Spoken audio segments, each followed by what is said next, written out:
In the heart of Candyland, a world made entirely of sweets, lived a fluffy, pink monster named Candy Monster. He wasn't scary at all. In fact, he was known for his big, friendly smile and his even bigger love for all things sugary. His best friends were a quirky bunch of talking fruits who lived in the nearby chocolate forest. There was Barry the banana, who was always cracking jokes, Annie the apple, the sensible one of the group, and Oscar the orange, who was a bit of a worrier. One sunny morning, Candy Monster was bouncing through gumdrop meadows, humming a happy tune.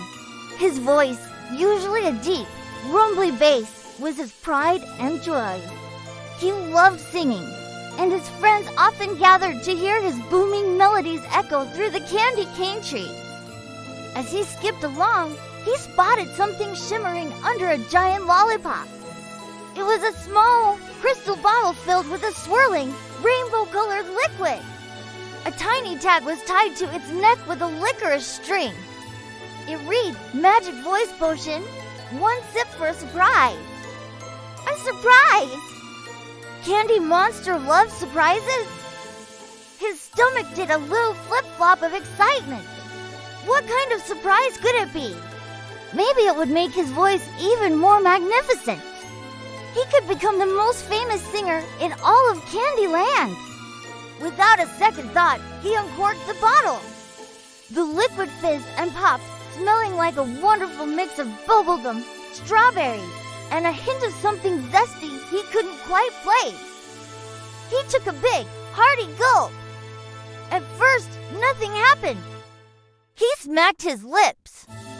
It tasted delicious. He tried to clear his throat to test his voice. La la la. But instead of his usual deep rumble, out came a tiny, squeaky voice, like a mouse that had inhaled helium. La la la. He squeaked again, his eyes widening in shock. He covered his mouth with his fluffy paws. This was not the surprise he was expecting. He decided to find his friends. He waddled as fast as he could towards the chocolate forest. He found Barry the banana lounging on a branch of a white chocolate tree, telling a joke to a group of giggling blueberries. "Hey, Barry!" Candy Monster called out, but his voice came out as a booming, operatic baritone, hee-hee-bar-riri. The blueberries scattered, startled by the sudden loud noise, and Barry nearly fell off his branch. "Oh, Candy! Since when did you sound like you were about to sing at the Grand Opera House?" Barry chuckled, peeling himself back a bit. "I don't know." Candy Monster tried to explain, but this time his voice was a whispery, ghostly hiss. "I drank a potion, and now my voice is all weird." Just then, Annie the apple and Oscar the orange arrived. "What's all the commotion?" Annie asked, rolling her eyes at Barry's usual antics.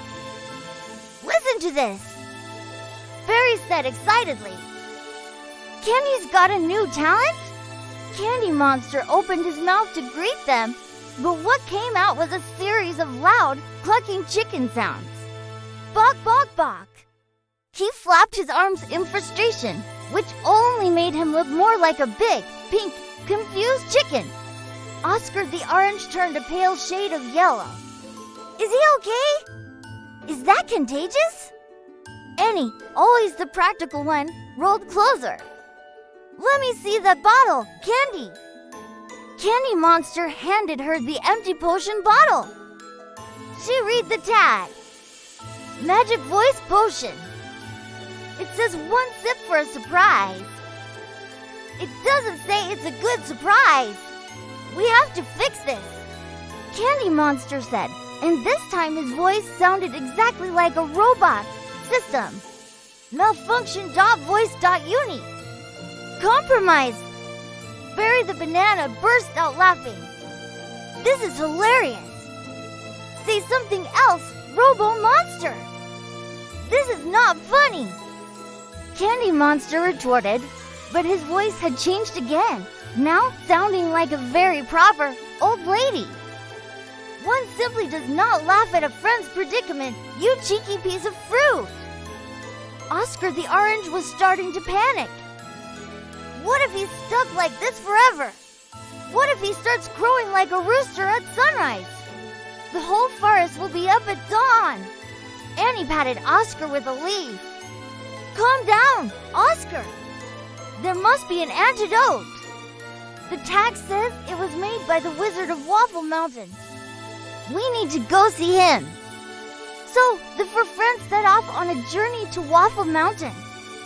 It was a long trek past the Soda Stream River and through the tricky toffee tunnels.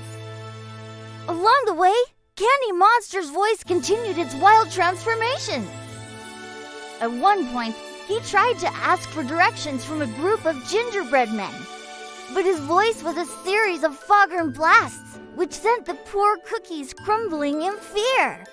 When they crossed the Soda Stream on a Naga bridge, he tried to warn Barry about a slippery spot, but it came out as a beautiful, high-pitched bird song. Barry, mesmerized by the lovely tune, slipped anyway and slid right into a puddle of root beer. Finally, covered in sticky soda and chocolate smudges, they reached the base of Waffle Mountain. The mountain was a giant stack of golden brown waffles drizzled with rivers of maple syrup.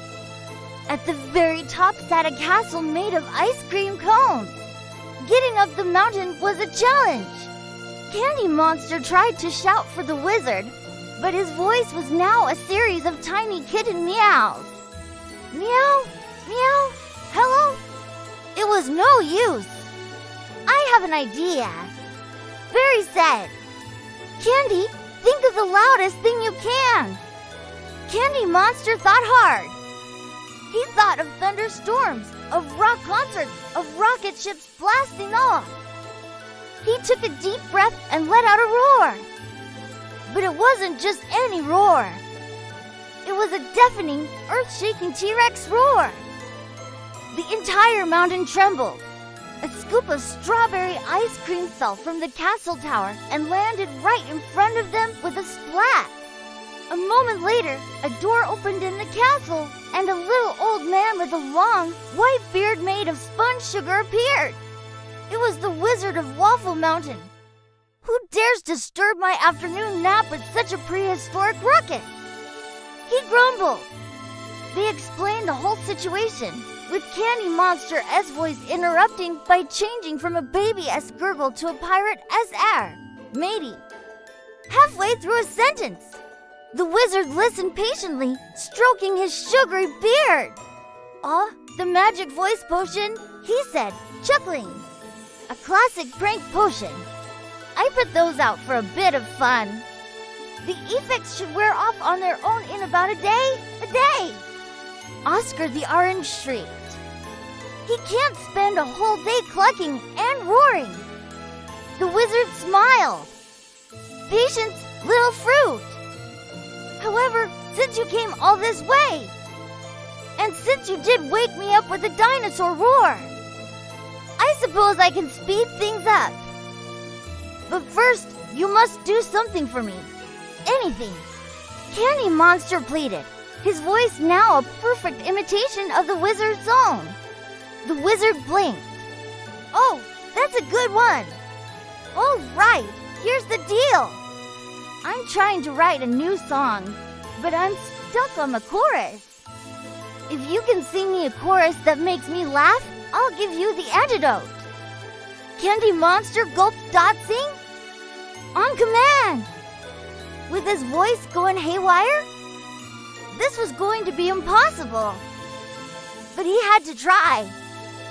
He closed his eyes, took a deep breath, and began to sing.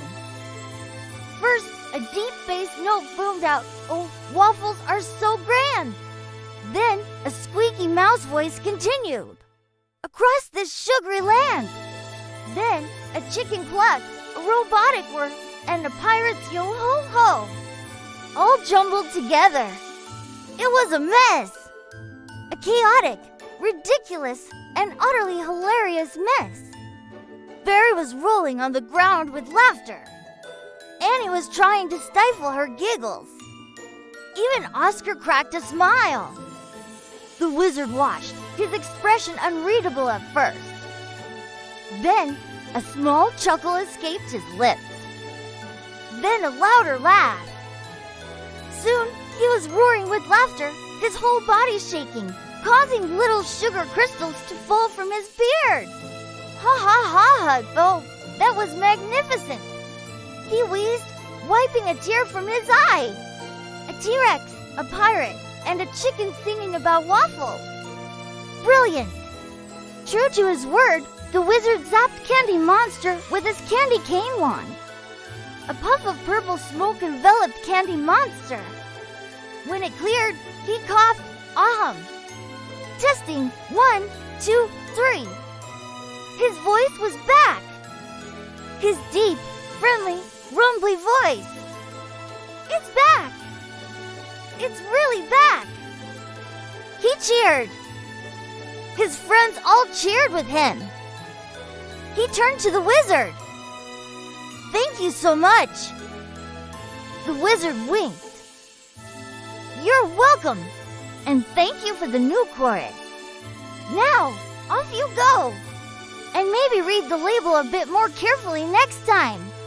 As they journeyed home, the sun setting over the candy landscape, Candy Monster felt happier than ever. He had his voice back, and he'd had an adventure with his best friends. He realized his real voice wasn't just for singing, it was for laughing with Barry, talking sense with Annie, and reassuring Oscar. And that was the best sound in the world. From that day on, he was a little more careful about drinking mysterious potions. But he never forgot the day he became the monster of 1,000 voices. Thanks for watching, everyone.